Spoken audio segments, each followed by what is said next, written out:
Post-punk was the moment where punk got weird. No longer was it just three chords and the truth, but in came attempts at genre fusion, minimalism, and experiments in electronica. However, not every band got the sales or respect they deserved at the time, whether it was a case of right sound at the wrong time, breaking up too soon, or just being too weird to succeed. But that's not to say these lesser known groups weren't influential. For every Fool, Cure or Wire, there's a more obscure offering, with a list of rabid acolytes. This is New British Canon, and these are 7 influential post-punk bands you've never heard.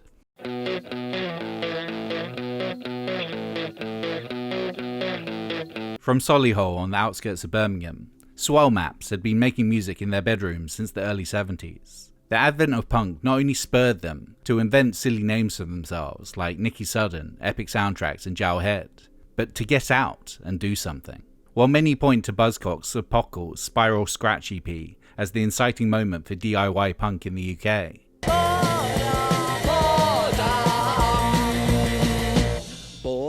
Swell Maps' aha moment was hearing Desperate Bicycles' sub-minute Handlebars on John Peel. Don't crawl around, use your feet, stand if you can, stop being sick, breathe in the air, hold back your head. The song's closing call to action was Swell Maps' jolt to book a studio and make an actual record. It was easy, it was cheap, go and do it. We thought any major labels could hire studios, which seems ridiculous now. As soon as we grasped that anyone could do it, we immediately booked this place in Cambridge called Spacewood, which used to advertise in the back of Melody Maker and cost 150 quid for a 10-hour day session.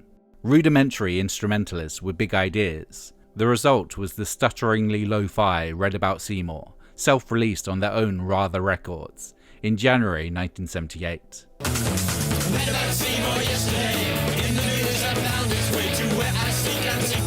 It squeezed the tale of a former mod fashion leader's fall from grace, 2 choruses and a wonderfully wonky coda in just 87 seconds.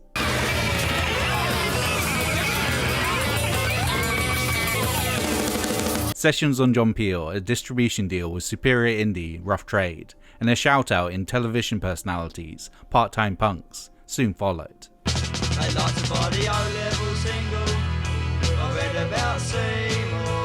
While energised by punk, their listening tastes ranged vastly, mixing British glam rock with experimental German groups, as was shown on their debut full-length, A Trip to Marineville, from June 1979. Traditionally punk rattlers like HS Art,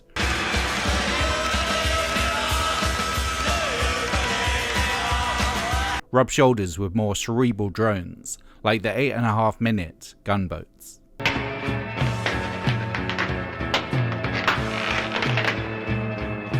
Additionally, there was a desire to use whatever was at hand. Midget Submarine sees bassist Jangle-Head forgo his usual instrument in favour of the ambience of a vacuum cleaner.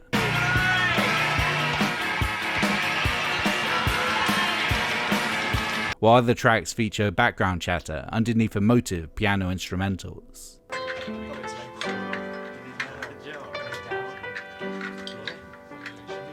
And according to the liner notes, bubbles, squeaks and baking trays on Harmony in Your Bathroom.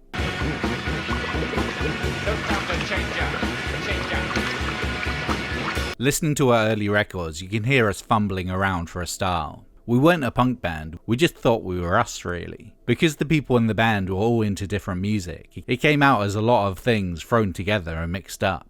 It confused a lot of people. Lyrically, the songs were fascinated with military history and Jerry Anderson's Super Mario Nation, the name of the band and the album snatched from the same Stingray audio adventure. We can take one glance at that locator compass and can pinpoint any vessel we want to. Say, that's a swell map. Say, that's a swell map. There's an archness where you're never quite sure whether they are joking or completely serious. Swell Maps struggled in a live setting, unable to recreate their studio compositions, alongside members being unwilling to get up on stage, so played infrequently. Once described by Sound's Mick Middles as the most professional, unprofessional band I've ever had the misfortune to witness. Their last hurrah was a whistle-stop European tour, after which guitarist Biggles Books decided to leave the band. Sudden wanted to keep on going, but both Soundtracks and Head didn't want to continue without him. After the tour's final shows in Italy, the four returned to the UK, made the finishing touches to their second album, 1980's Jane from Occupied Europe, and split. Despite their limited output, Swell Map's lo-fi experimentalism would have a big impact on the quirkier themes of alternative rock.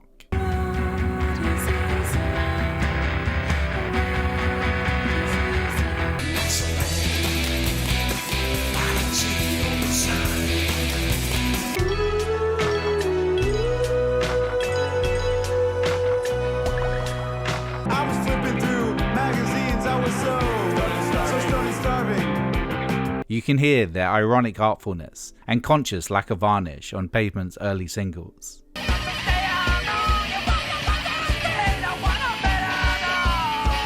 Blur were almost certainly originally called Seymour after their first single.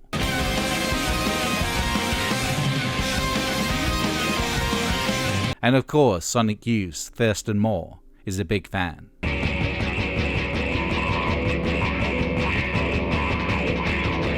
The first Swell Map single I bought was Let's Build a Car, which still to this day gives me a soul-scorched buzz and rush.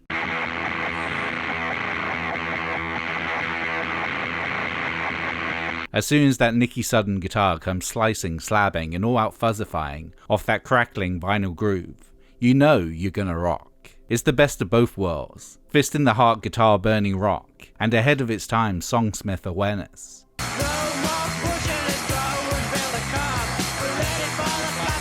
So it was amazing. The Swell Maps had a lot to do with my upbringing.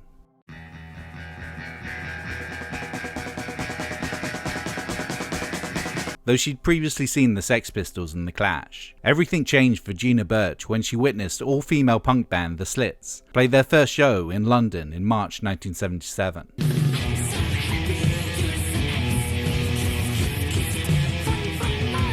I was completely blown away. It was as if suddenly I was given permission. It never occurred to me that I could be in a band. Girls didn't do that. But when I saw the Slits doing it, I thought, this is me. This is mine. After that gig, Birch bought a bass guitar and formed the Raincoats with friend, Portuguese expat, and guitar owner Anna De Silva. Though they played gigs through the end of 1977 and early 78 with various sidemen, emphasis on men, the band's definitive lineup didn't come together until drummer Palm Olive joined after leaving the Slits, and they recruited violinist Vicky Aspinall. Dressed in second-hand sweaters with unbrushed hair, their non-confrontational but arresting shows caught the interest of Rough Trade's Jeff Travis, who released their debut single Fairy Tale in the Supermarket in April 1979.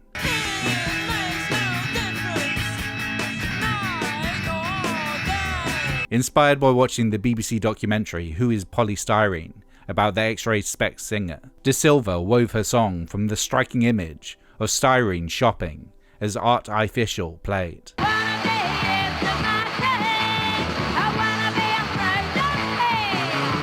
I remember distinctly thinking that her music sounded a bit like fairy tales, but in a consumerist society.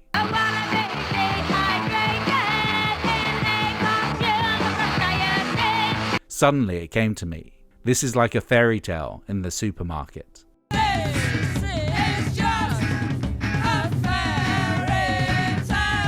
Believing fully in the false aura of amateurism that encircled punk, the new band functioned on less than 3 chords, Aspinall being the only member with any actual musical training. Their sound was a thrown together rumble with communal vocal almost harmonies.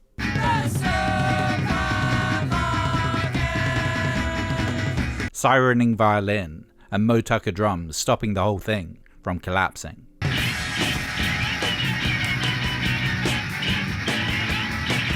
In a way was punk as democracy, with no element shouting over the others, and with only the faintest hint of standard rock and roll songwriting.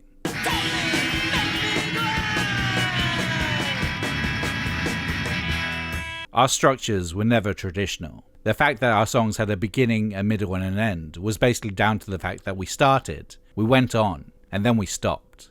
Midway through their first UK tour, a rotating headline bill with Kleenex and Spitz Energy, Palm Olive concluded that she wanted to leave. But before she did, they recorded their debut self-titled album, released in November 1979. Its songs expressed the internal lives of women in a way no rock band had before.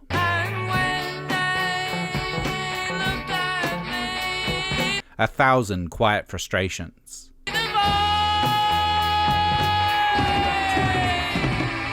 As well as other weightier subjects.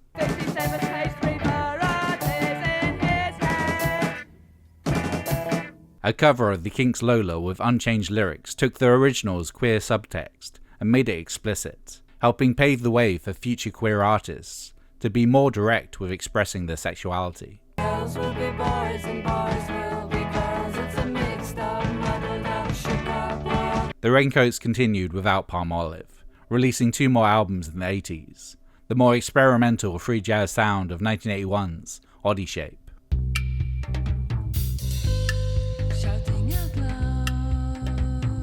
and the more expansive, instrumentally diverse Moving from 1984.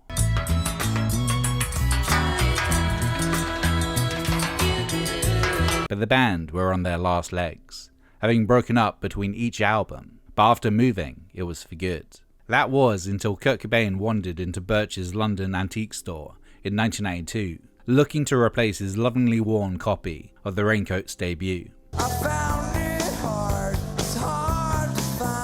After locating and shipping him a copy, Cobain convinced his label Geffen to acquire the US rights for the band's discography, who re-released it in 1983 with added liner notes from Cobain and Sonic Youth's Kim Gordon. The increased interest in the band led them to reform, though the promised 1994 European tour supporting Nirvana never happened for obvious reasons. Though Styrene and the Slits predated them, the Raincoats were the first UK group to associate themselves with feminism, a term clouded by the man-hating misconception, rather than the truth, striving for equality. Other British post-punk women would take up instruments and the feminist cause because of them. Can I interfere in your crisis? No, mind your own business. So annoying. Pretend you enjoy it. My baby's buying me another life, getting nowhere fast. But unlearned musicianship, nursery rhyme melodies, and overt feminism would have the biggest influence on the 90s Riot Grrrl movement.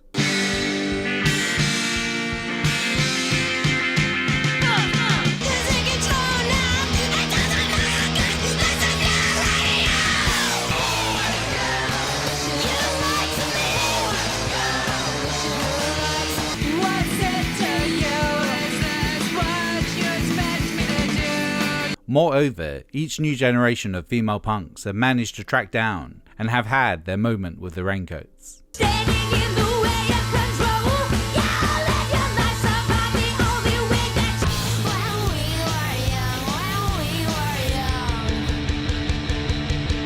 There's one thing I fear, it's knowing you're around, so close but not.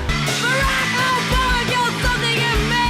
Barack Obama killed something in me. I learnt about the Raincoats from the movie 10 Things I Hate About You. You know, these guys that know Bikini Kill or the Raincoats, they're not bad. The way the script was written, I understood they were being name-dropped as a marker of cool and obscure TM, which was like proto-clickbait specifically designed for me as a probably insufferable, wannabe pretentious 13-year-old music fan. You know who the Raincoats are. Why, don't you?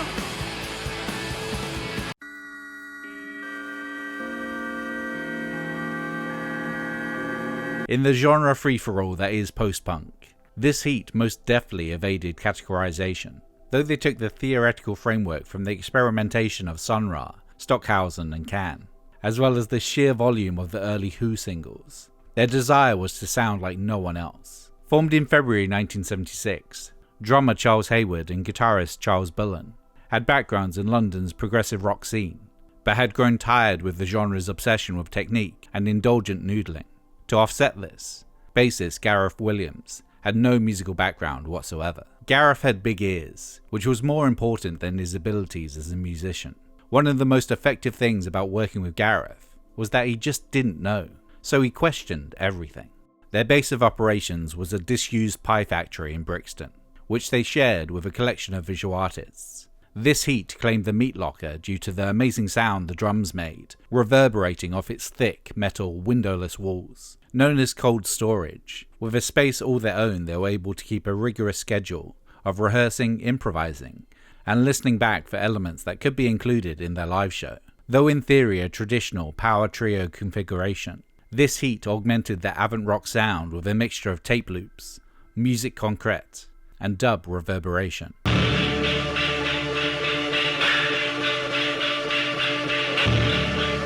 We loved improvising and that whole thing of accessing sounds like toys, the radio, crumpled up paper. We liked things that rocked, but we also liked things that went all microscopic and nerve-ending. We liked it all. We were just trying to find this thing we could hear in our heads, but we hadn't heard yet.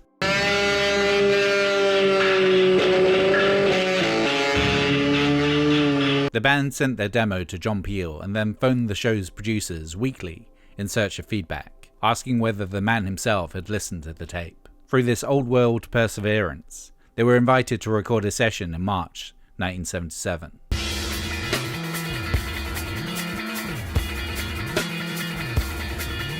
In the aftermath, listeners would phone up asking for more music like this heat, to which Peel replied, "To my knowledge, there is no other music like this heat."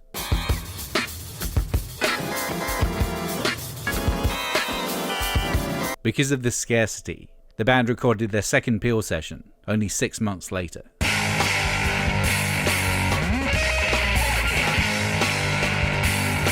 Their live shows were divisive. Now exposed to audiences outside their South London art circles, their extremely loud music sparked heated debates in the crowd that threatened to spill over into violence, all over whether the band were good or not. At their biggest show, the band inexplicably supporting U2 at Hammersmith Parley, they terrorized the crowd with a snippet of Demi Roussis, looping for 15 straight minutes. Their self-titled debut would appear in September 1979. Beguiled by their experimental nature, an agreement with Ian Dury's management team allowed them occasional dead time access to Maida Vale's 24-track studio. From this emerged the album's centerpiece, 24-track Loop.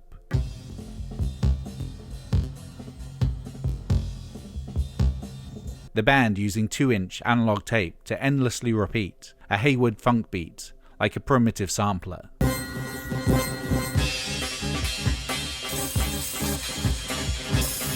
And looping, phasing, pitch shifting, and all manner of other sonic manipulation.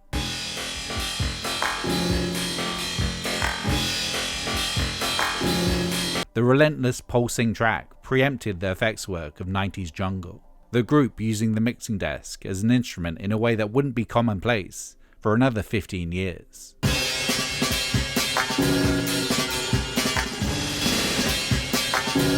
Their follow-up LP, 1981's Rough Trade sponsored Deceit, would hew closer to a traditional rock song format, but still didn't lack originality, the multi-part droning manic mosaic of Paper Hats.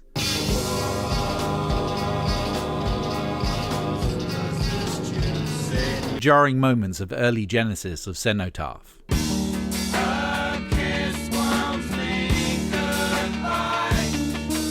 And makeshift Swahili. Post-punk riffing and vocal barks.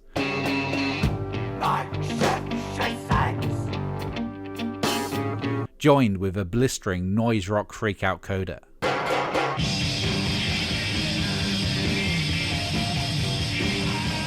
Thematically, they had the threat of mutually assured destruction on their mind, racked with paranoia and distrust, especially with the governments of Reagan and Thatcher doing little to allay public worry.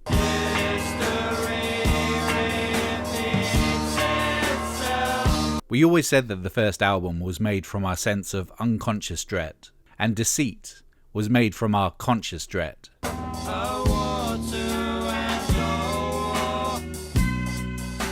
That's why there's much more songs on Deceit, with much more lyrics.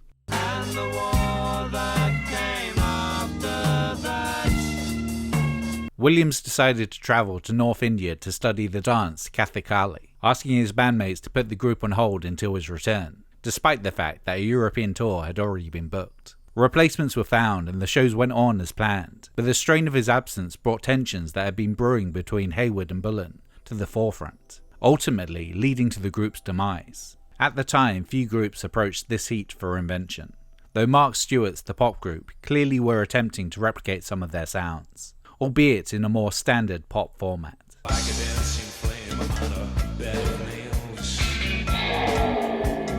I remember Mark Stewart backstage at the ICA, I think it was the second ICA gig. He said, "I'm in the pop group, we're going to make £1 million, and I'm going to give half of it to you." Stewart still owes us half. But the influence can be felt in industrial, but also any guitar band that has extensively experimented with electronics and the constraints of the studio.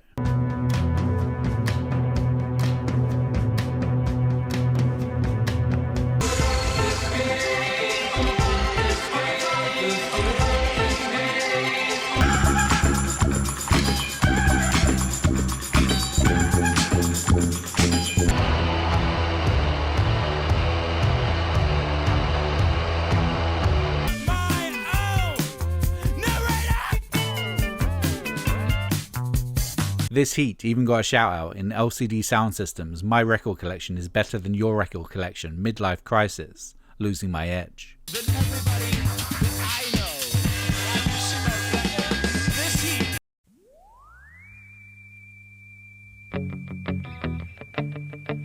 As 1979 was coming to a close, young marble giants gave themselves a deadline.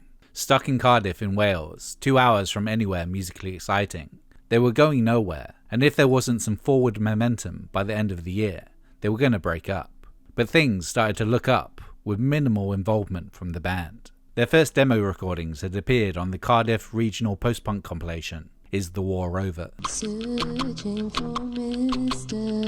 Right. It was masterminded by the band Reptile Ranch, who'd heard the same desperate bicycle songs that Swell Maps had, and thought, why not cheaply record a handful of local bands and see what happens. The members of Reptile Ranch then travelled to Rough Trade in London in the hopes of them distributing it. Upon Jeff Travis hearing the Young Marble Giants tracks, he decided to sign them.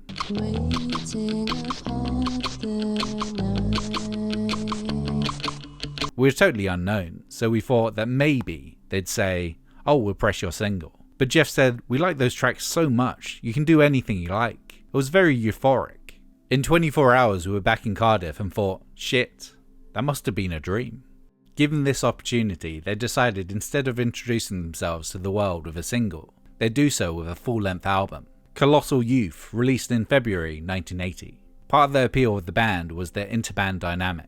Young Marble Giants consisted of the Moxon brothers, guitarist Stuart and bassist Philip, as well as singer and Philip's girlfriend, Alison Stanton. Stuart wrote the majority of the songs about a stormy on-again off-again romance, but much to his chagrin, Alison sang them. In his mind, she was only in the band because Philip insisted. It's really weird because what happens is, I write the melody and sing it, and then Alison sings it back. But when I sing it, it tends to be emotional because the lyrics are mine.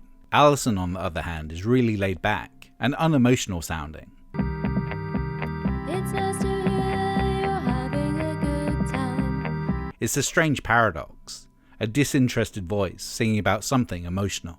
But it still hurts 'cause he used to be mine. This disconnect worked perfectly with their minimalist compositions, the beat dictated by a homemade drum machine.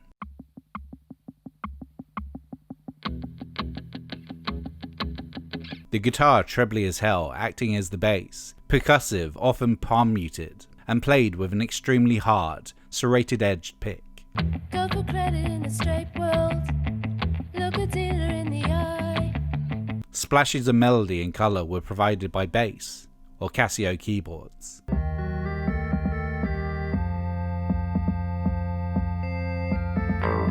All in all, they created exceedingly quiet music, full of negative space. A shockingly stark about face to the wall of guitars that exemplified punk. I got some credit in the straight world. I lost a leg, I lost an eye. But then, when everyone is shouting, sometimes a whisper is the best way to be noticed. Through glowing press and radio play, Colossal Youth sold 27,000 copies by the end of 1980, making them Rough Trade's second biggest seller after Stiff Little Fingers. Live, they found the roar of punk clubs imposing, chain smoking through their set to stem the stage fright. Each song punctuated by Philip swiftly kicking their increasingly battered cassette player to halt their pre-recorded metronomic beats. In June they would follow Colossal Youth with the Final Day EP. Its lead track was 100 seconds of restrained terror, imagining the end of everything, sung with Stanton's trademark remove. As the light goes out on the final day. Like this heat, young marble giants were also petrified of looming nuclear annihilation. As US missiles were being installed domestically, it was increasingly apparent that if the end came, Britain was very much a Soviet target. There is so much noise, there is too much heat, and the living floor throws you off your feet. The enduring high-pitched resonance that plays throughout, achieved with a matchstick under a keyboard key, symbolizes the ambient fear, the endless internal screaming that the Cold War circa 1980 provoked.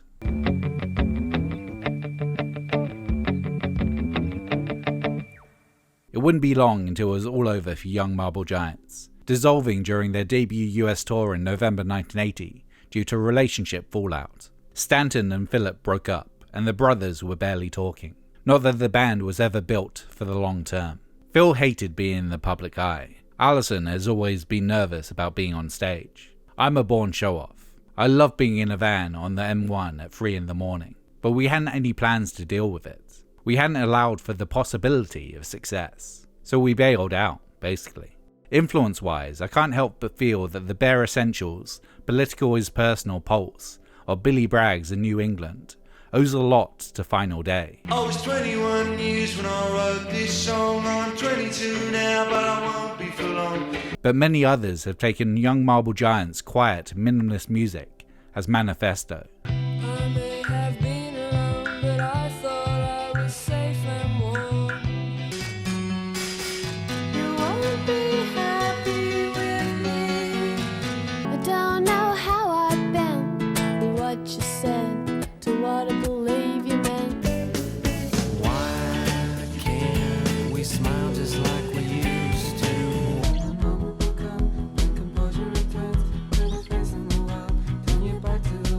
Additionally, Colossal Youth was a Kurt Cobain favourite, listed just after the Raincoats' debut in his 50 favourite albums list. Hole would cover Credit in the Straight World on Live Through This. I got some credit in the straight world. I lost a leg, I lost an eye. While pivotal Dream Popper's Galaxy 500 slowed down Final Day for a Peel session. As the light goes out on the final day. Colossal Youth is a unique and special record, and there's never been anything like it. The sounds, the instrumentation, it was really spare and quiet, but really powerful. Being in a trio, it showed you could get away with sparseness.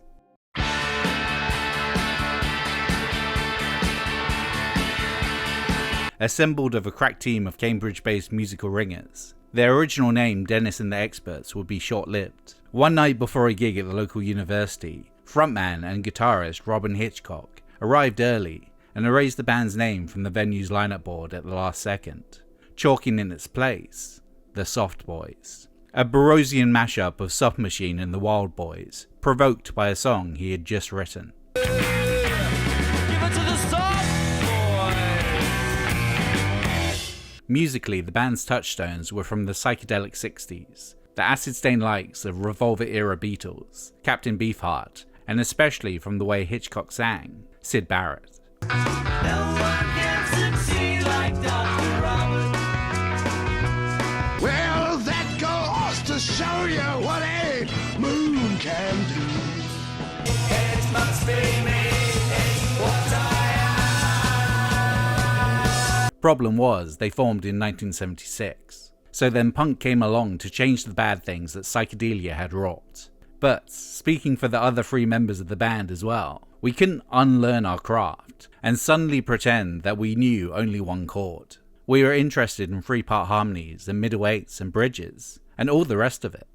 With melodious choruses, jangled guitars, and psychosexual songs about fish. Here she come rolling up the creek.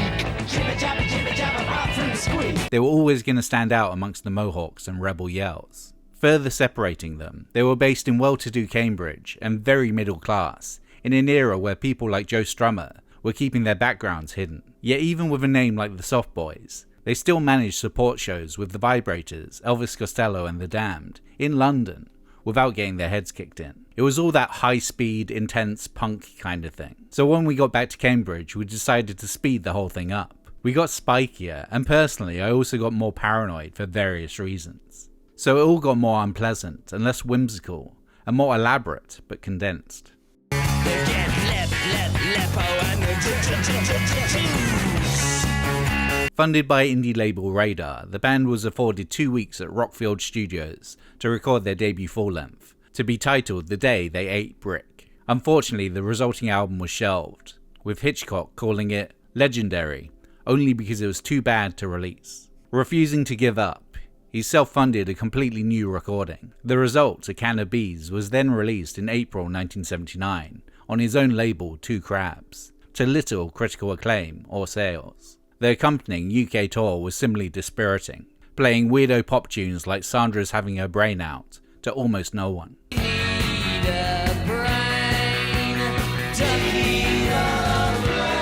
Gigs in Swansea, Leeds and elsewhere were attended by small numbers of punks who had a miserable time. It was also the time of Supertramp's Logical Song and Dire Straits' Sultans of Swing, which were played incessantly at ear melt volume in these joints.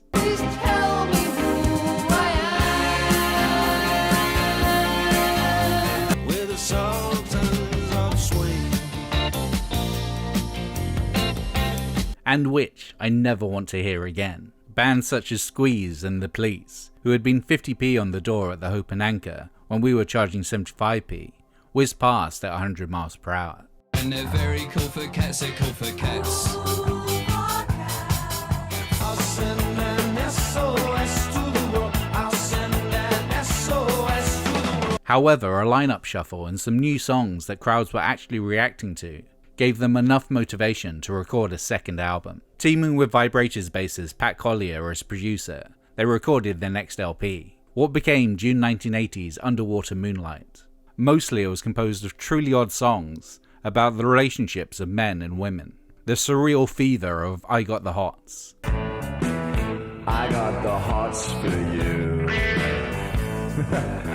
The slow burn freakout of Insanely Jealous. I'm insanely jealous of the hairs upon your path, and I'm insanely jealous of the spiders in your path. And the lovers ants metaphor of Kingdom of Love. You've been laying eggs under my skin. But for once there seemed to be at least semi-awareness of what was going on in 1980.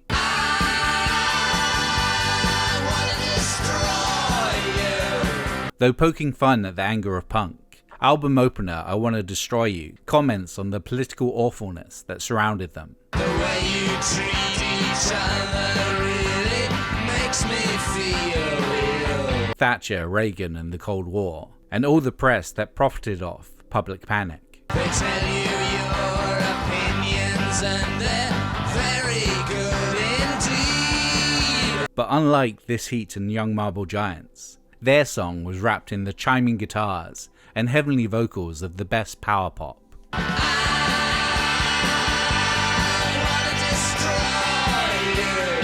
Despite its incendiary subject matter, the track somehow managed to find its way into a commercial for the fast food restaurant Subway in 2017.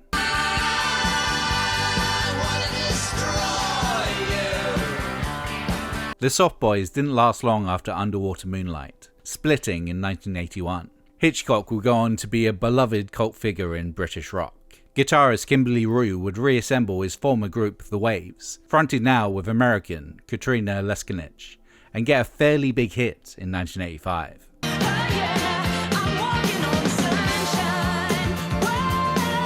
And though their jangling neo-psychedelia would have its impact on certain British bands like the Stone Roses, most of their acolytes emerged from the US. Supposedly half the sales of the Soft Boys' masterwork, Underwater Moonlight, were from stateside imports, and many who heard it formed their own bands in their image. It gradually began to get picked up by guys working in record stores across the states, like R.E.M's Peter Buck. There were hundreds of others like him who would import the album, listen to it, and try to recreate the sound. 7 Chinese brothers swallowing the ocean. I'm going down to Liverpool to do nothing. Almost the world is upside down. Uses magazines.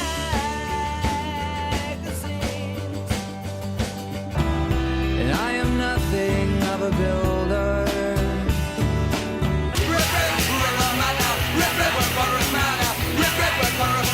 Additionally, not only did the replacements attempt to cover I Wanna Destroy You live, in their usual lovingly shambolic mode,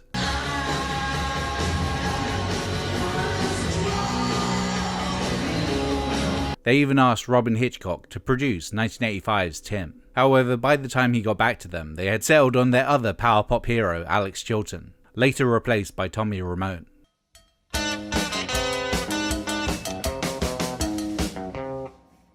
Emerging from Edinburgh in 1979 as part of the Sound of Young Scotland movement, Fire Engines were the odd ones out, while Orange Juice and later Aztec Camera were the ones that got the praise, Top of the Pops opportunities, and visible acolytes. Fire Engines still had a subtle yet important impact. First single 1980's Get Up and Use Me was a hyperactive start-stopping collision of Captain Beefheart's songlessness and James Chance and the Contortion's Stronk.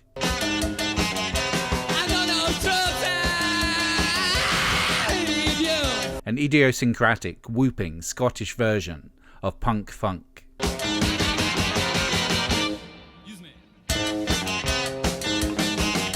Recorded for £46 and released as a joke since they felt it was their least commercial track, Get Up and Use Me earned the group Single of the Week in both Sounds and NME, as well as play on John Peel.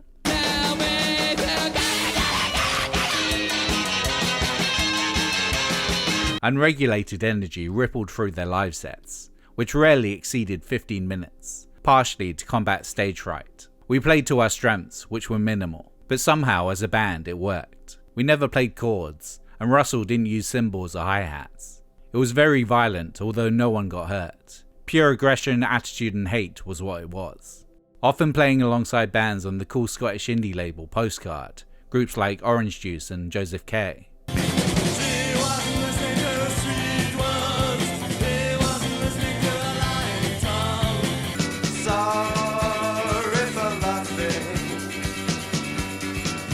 Fire Engines instead signed to the brand new Bob Last masterminded Pop Oral. Their first release was January 1981's instrumental mini-album, Lubricating Your Living Room.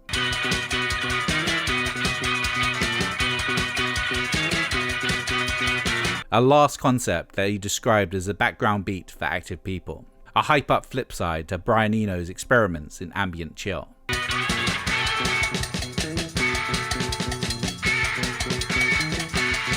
Last's desire to get Fire Engines to hit the top 40 would produce their biggest hit on the UK indie charts, the Strings Imposed Candy Skin getting to number 7 in May 81.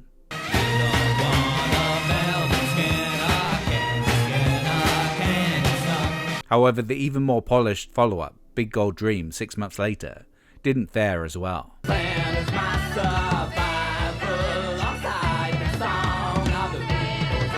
By this point, Last was more interested in the ballooning pop success of the synth pop band, now 2 synth pop bands, that he was managing, the Human League and Heaven 17, to care what Fire Engines were doing. By the end of 1981, they'd called it a day. The lifespan of the band, 18 months.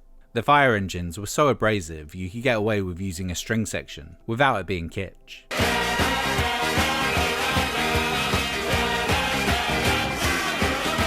But after a while, I told them they couldn't go on doing what they were doing, because it'd just be less of the same. But the impact they had on Scottish indie in such a short time is admirable. A show they played with Orange Juice in Glasgow acted as the Scottish Pistols at Free Trade Hall, with future members of the Jesus and Mary Chain, Primal Scream and the Pastels in attendance. While the Pastels claimed the Juice's fey tweeness, Fire Engine's noisy abrasion and 15-minute sets would be how the JAMC provoked riots 5 years later.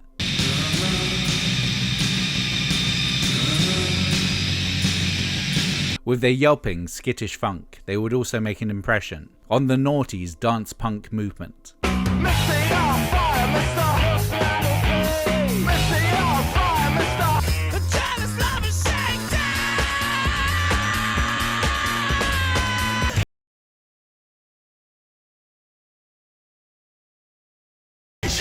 That is, beyond getting name-checked and losing my edge. The Slits, Spouse, Mantronics, Barrow Sanders, and the Fire Engines. And then there's the melding of both scenes, Franz Ferdinand. I say, don't you know? You say you don't know. Not only did they continue to highlight Fire Engine's greatness in interviews, they invited the reformed group to support them on tour and covered Get Up and Use Me.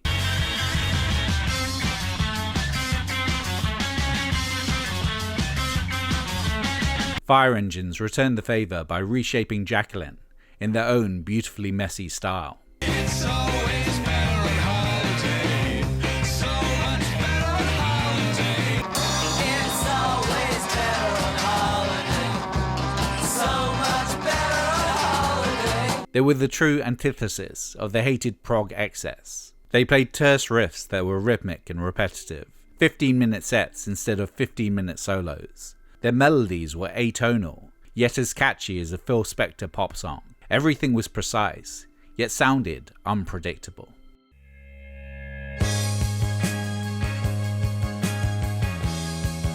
Adrian Borland had his first and perhaps only lucky break when his band, The Outsiders, supported Sham 69 at the Roxy in late September 1977. Impressed by the energy of this young band, as they launched into a cover of the Stooges' Raw Power, one Iggy Pop jumped on stage to supply additional vocals.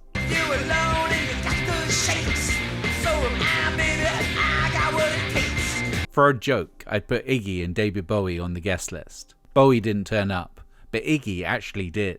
I was dumbstruck. I mean, here was my hero. He leapt down the stairs and joined in for the second verse. It blew me away. I was 19. I was just gone.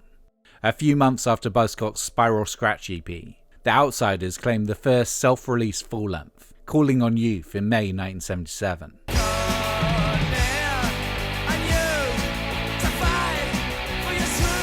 By 1979, Borland sensed that the punk sound was over, and so The Outsiders became The Sound, a much more post-punk concern. With high-neck plectrum-power bass lines and staccato guitar stabs, they got flagged as Joy Division copyists, but claimed they had arrived at the sound organically.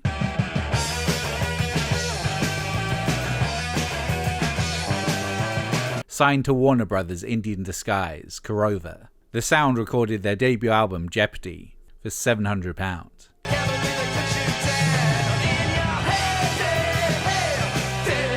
Problem was that also in Korova's stable were Liverpool's Echo and the Bunnymen. Both mined similar sounds, the intense primal rock poetry, copious ringing guitars, widescreen keys, and massive drums that would later be tagged as big music.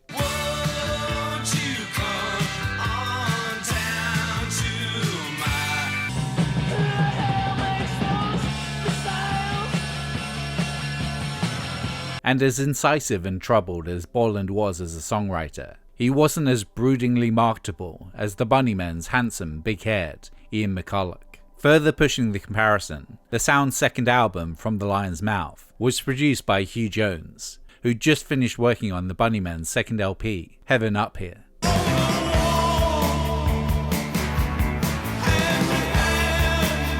But if anything, here The Sound achieved a grand-scale completeness of vision that the Bunnymen wouldn't hit until Ocean Rain.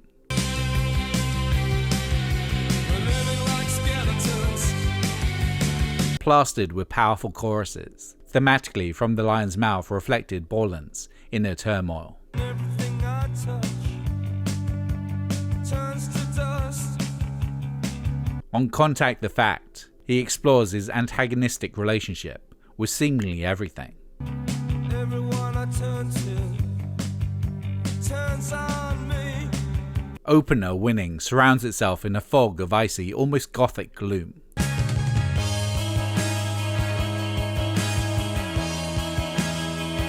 Borland, overwhelmed by circumstances, decides not to give up.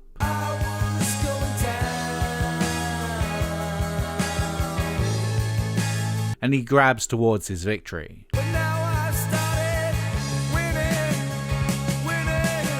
His rightful place in the musical hierarchy.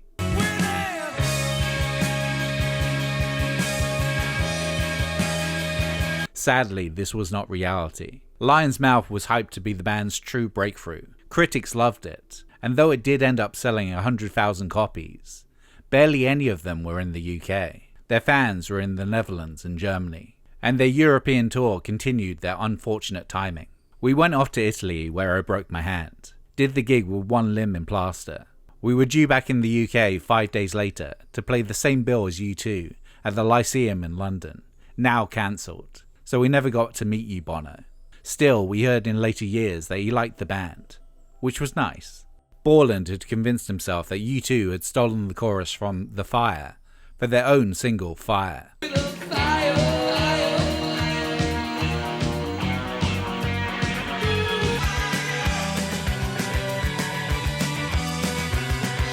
And while the release dates don't quite line up, both bands were playing in similar circles in London in the lead up to both bands' sophomore albums. Borland and Bono have very similarly impassioned vocals.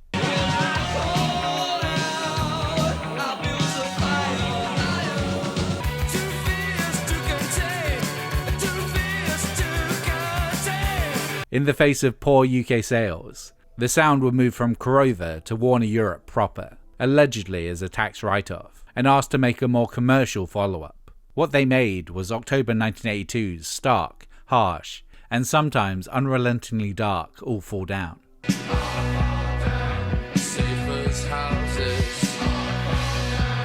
My own feeling is that our lack of further success following a promising start was down to a lack of promotion from the record company, who seemed to prefer focusing their resources on Hairdo and the Funny Men. To be frank, we didn't do ourselves any favours either. We were a truculent bunch, not the sort to meet a record company halfway over anything, really.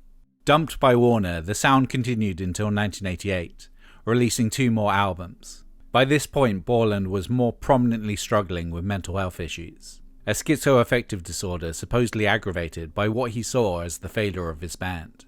A projected European tour had to be mostly scrapped after Borland saw that the first club they were scheduled to play was called The End. He saw this as a bad omen and had a mental breakdown. They played a last clutch of dates in the Netherlands to mitigate a potential $3,000 debt. The final moment on stage with the sound was at a place called the Rock and Roll Farm near Rotterdam in a small town. I sang Winning, and it sounded so hollow I just had to walk off stage.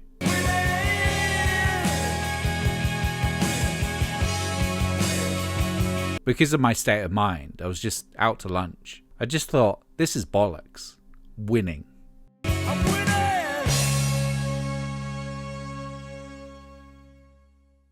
The rest of the band promptly retired from the music industry, enticed by the idea of a regular paycheck. However, Borland would carry on, still searching for that elusive win, and released several solo albums through the 90s. But the atmosphere of misfortune never truly dissipated. Keyboardist Colvin Max Meyers would die of AIDS-related complications on Boxing Day, 1993, while on the 26th of April 1999, Borland would step out in front of a train at Wimbledon Station, taking his own life. Critics now see the sound as a great band that never truly got the audience they deserved. But outspoken The Sound champion Dave Simpson has pointed bands like White Lies with their Borland-esque anthemic gloom as acolytes.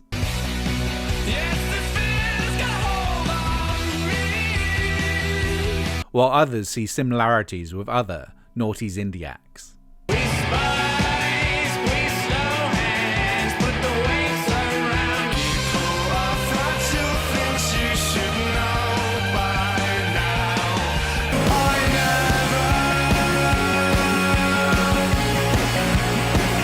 That said, some of the big names in 80s British alternative have expressed their admiration to Borland.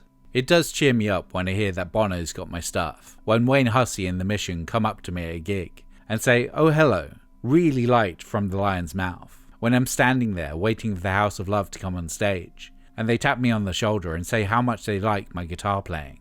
It's not an ego thing, but it is nice.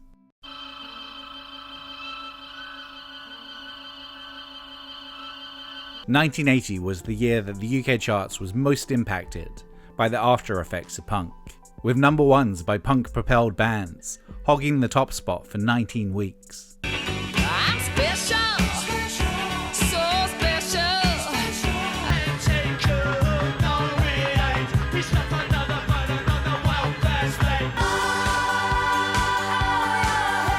It's beautiful, but I want nothing. Society's got some going underground, going underground.